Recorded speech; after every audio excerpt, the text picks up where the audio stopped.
In my project, the waves clips one another. I try to visualize, express the power of the words.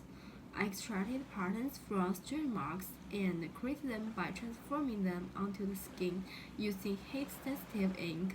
The designs are projected onto the skin, merging with the real human body. Consider the materiality, gender norms, and psychoanalysis that exist between string marks and women.